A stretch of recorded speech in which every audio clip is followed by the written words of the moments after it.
সর্বম শিবময়ম শিবানন্তা শিবকৃপানন্তা। আজকে আমরা আলোচনা করব মার্চ 2026 সিংহ রাশি সিংহ লগ্ন দৈনিক পথচলা নিয়ে। তো মার্চ 2026 সিংহ লগ্ন সিংহ রাশি আপনাদের গ্রহ সন্নিবেশ কী থাকছে সেদিকে একটু নজর দেওয়া যাক। আপনাদের লগ্ন রাশিতে থাকছে কেতু, সপ্তমে থাকছে রাহু, মঙ্গল, বুধ, রবি, শুক্র, অষ্টমে মীন রাশিতে শনি, একাদশে বক্রী বৃহস্পতি মিথুনে, দ্বাদশে কর্কটে সক্ষেত্রস্থ চন্দ্র। এই গ্রহ সন্নিবেশটি আপনাদের পথ চলা শুরু, এবং মার্চ 2026 অত্যন্ত ভলেটাইল একটা এনার্জি থাকছে আপনাদের, বিশেষ করে সিংহ রাশির ঢাইয়া চলছে। লগ্ন সপ্তম বরাবর কালসর্পযোগ এবং সপ্তমে মঙ্গল রাহু যোগ। খুব সাবধান থাকতে হবে, প্রচুর সংঘাত সংঘর্ষ, কথায় কথায় মেজাজ গরম হওয়া, মেজাজ হারিয়ে ফেলা, মানুষের সঙ্গে বিবাদ, উগ্রতা, উত্তেজনা, বিশেষভাবে কিন্তু ঠান্ডা মাথায় চলতে হবে।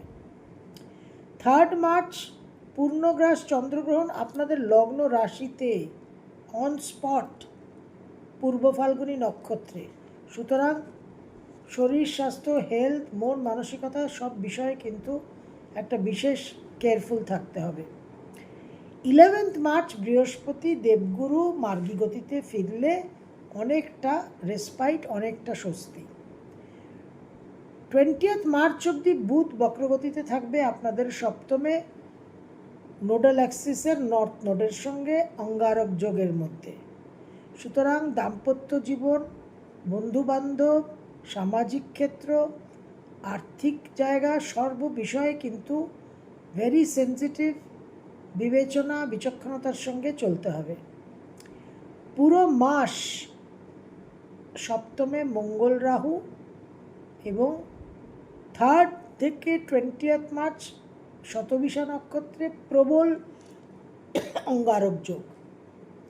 ট্রাভেলিংয়ে সাবধানতা, চোট আঘাত, অ্যাক্সিডেন্ট, গাড়ির অ্যাক্সিডেন্ট হতে পারে, মানুষের সঙ্গে বিবাদ হতে পারে, হাতাহাতি হতে পারে, বাবা মা দুজনেরই কিন্তু হেলথ নিয়ে ইস্যুস হতে পারে, বাড়িতে একটা অগ্নিকাণ্ড হতে পারে, সর্ব বিষয়ে বি কেয়ারফুল। কেতু 29 মার্চ নিজের নক্ষত্রে মঘা নক্ষত্রে ট্রানজিট করবে, এবং বর্তমানে রাহু শতবিষায় অবস্থান করে যেরকম প্রবল বলশালী হয়ে আছে, ঠিক সেই রকম কিন্তু কেতুও বলশালী হয়ে যাবে। 1 মার্চ শুক্র মীন রাশিতে আপনাদের অষ্টমে সঞ্চার করবে এবং শনির সঙ্গে সহবাস করবে। 15 মার্চ লগ্নপতি রাশির অধিপতি রবি অষ্টমে ট্রানজিট করবে। সেটা কিন্তু খুব একটা শুভ ট্রানজিট নয়, যদিও তার আগেও রাহুর সঙ্গে এক্লিপসের অ্যাক্সিসেও পরিস্থিতি খুব একটা শুভকর নয়। 19 মার্চ চৈত্র নবরাত্রি বিক্রম সংবৎ 2083 শুরু। বিশেষভাবে আপনাদেরকে আমি বলবো, অনুরোধ করব ইনফ্যাক্ট, যে এবছর চৈত্র নবরাত্রি পালন করুন। যে এনার্জি চলছে, যে এনার্জি আসন্ন, তাতে সার্ভাইভাল অফ দ্য ফিটেস্ট। যদি মন্ত্র সাধনা না করেন, নিত্য উপাসনা না করেন, একটা ডিভাইন এনগেজমেন্ট যদি না হয়, নিজেদের টিকিয়ে রাখা কিন্তু খুব অসুবিধাজনক হবে। 1 মার্চ 2026 সিংহ লগ্ন সিংহ রাশি, দূর ভ্রমণের যোগ, ব্যয়বাহুল্যতার যোগ, কিছু কিছু ক্ষেত্রে হসপিটালাইজেশন হওয়ার কিন্তু সম্ভাবনা। 2, 3, 4 সেকেন্ড, থার্ড অ্যান্ড ফোর্থ বিশেষভাবে সাবধানতা অবলম্বন করবেন। যদিও ভ্রমণের যোগ আছে, ভ্রমণে কিছু বিভ্রাট, মন মানসিকতার মধ্যে দর্প, গর্ব, অহংকার বৃদ্ধি পাবে। সেটা এমনিতেই আপনাদের একটু বেশি, সেই জায়গায় নিজেদের কন্ট্রোল করা। গ্রহণের সময় যতটা মুভমেন্ট রেস্ট্রিক্টেড রাখতে পারবেন ততটাই ভালো। দাম্পত্য জীবন, ব্যবসা ক্ষেত্র, মা বাবার শরীর স্বাস্থ্য সর্ব বিষয়ে কিন্তু একটা টেনশন থাকছে। 5th and 6th মার্চ 2026 আর্থিক দিকে কিছু ক্ষয়, আর্থিক একটা ব্যয়বাহুল্যতা এবং হাজব্যান্ড বা ওয়াইফের কিছু মনিটারি লস হওয়ার সম্ভাবনা। 7th and 8th, 7ই 8ই মার্চ 2026 ভ্রমণের যোগ। পাড়া প্রতিবেশীদের সঙ্গে কিছু বিবাদ হতে পারে, সেই দিকে কিন্তু মেজাজ কন্ট্রোলে রাখতে হবে। মন যথেষ্ট বিক্ষিপ্ত থাকবে, গৃহ পরিবর্তনের যোগও দেখা যাচ্ছে। 9, 10, 11 মানসিক সুখ শান্তি একটু বিঘ্নিত হবে, পারিবারিক সুখ শান্তিও কিন্তু বিঘ্নিত হবে। তার ফলে কর্মক্ষেত্রে তার প্রভাব পড়তে পারে। কর্মক্ষেত্রে অন্যমনস্ক হলে কিন্তু ভুল ত্রুটির সম্ভাবনা থাকছে। 12 আর 13, 12th and 13th মার্চ 2026 সিংহলগ্ন সিংহ রাশির জন্য যথেষ্ট শুভ। সন্তানের কিছু ভ্রমণের যোগ, চাকরি প্রাপ্তির যোগ, কর্মে উন্নতির যোগ।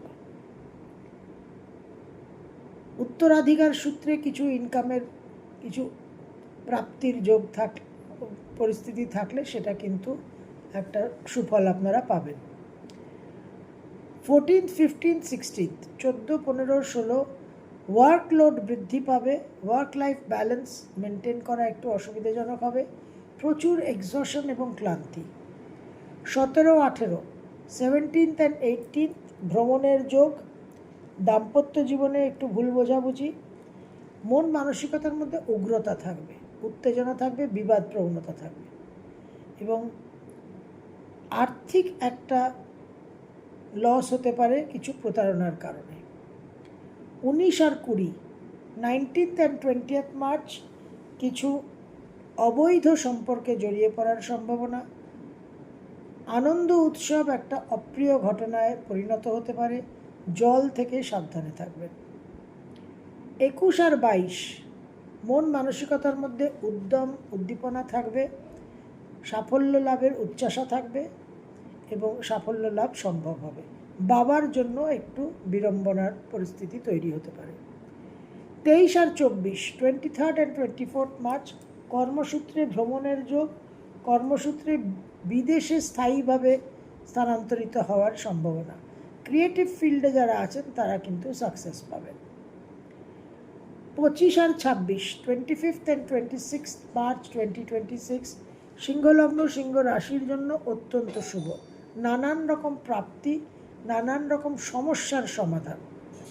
27, 28, 29, 27, 28, 29th মার্চ যারা বিদেশে যাওয়ার জন্য বহুদিন ধরে চেষ্টা করছেন তারা সাফল্য পাবেন। দূর ভ্রমণের যোগ, হায়ার এডুকেশন, বিদেশের সঙ্গে একটা কানেকশন হওয়া, ব্যয়বাহুল্যতা তার সঙ্গে থাকছে। 30 আর 31, 30th and 31st মার্চ 2026 সিংহলগ্ন সিংহ রাশি মন মানসিকতার মধ্যে কিন্তু বিশেষভাবে উগ্রতা, উত্তেজনা, টেম্পার লুজ করে একটা খুব বিশ্রী পরিস্থিতি কিন্তু তৈরি করতে পারে। একটা হাতাহাতি, মারামারি, এই ধরনের একটা আননেসেসারি পরিস্থিতি তৈরি হওয়ার সম্ভাবনা। নিজেদের টেম্পারকে কিন্তু কন্ট্রোলে রাখতে হবে। মার্চ 2026 সিংহলগ্ন সিংহরাশি আপনাদের লগ্ন সপ্তম বরাবর কালসর্পযোগ এবং অঙ্গারক যোগ। সিংহ রাশির থাকছে ঢাইয়া। তো এইরকম পরিস্থিতিতে কিন্তু একদম আপনাদের test of patience and maturity, আপনাদের কতটা ম্যাচুরিটি হয়েছে, ইগোয়েস্টিক লাইফস্টাইল থেকে আপনারা কতটা নিজেদের রিলিজ করে বাস্তব ম্যাটেরিয়াল প্র্যাগম্যাটিক প্রুডেন্স পেয়েছেন তার কিন্তু পরীক্ষা হবে। এবং যেহেতু সিংহ রাশির ঢাইয়া চলছে, আপনাদের জন্য চ্যালেঞ্জ কিন্তু আরও অনেক বেশি। সপ্তমে মঙ্গল রাহু শুধু অঙ্গারক যোগ নয়, এটা কালসর্প যোগের অ্যাক্সিসে অঙ্গারক যোগ। So you have to be very very careful. নানান রকম বিপদ আপদের সম্ভাবনা এবং আলটপকা, আকস্মিক, অপ্রত্যাশিত, from nowhere situation can change. তো আমি আপনাদের বারবার বলবো সাধনা মন্ত্র জপ করতে, চন্দ্রগ্রহণ দোল পূর্ণিমার দিন করতে এবং চৈত্র নবরাত্রি অতি অবশ্যই পালন করবেন। সর্বম শিবময়ম শিবরন্তা শিবকৃপা আনন্তা।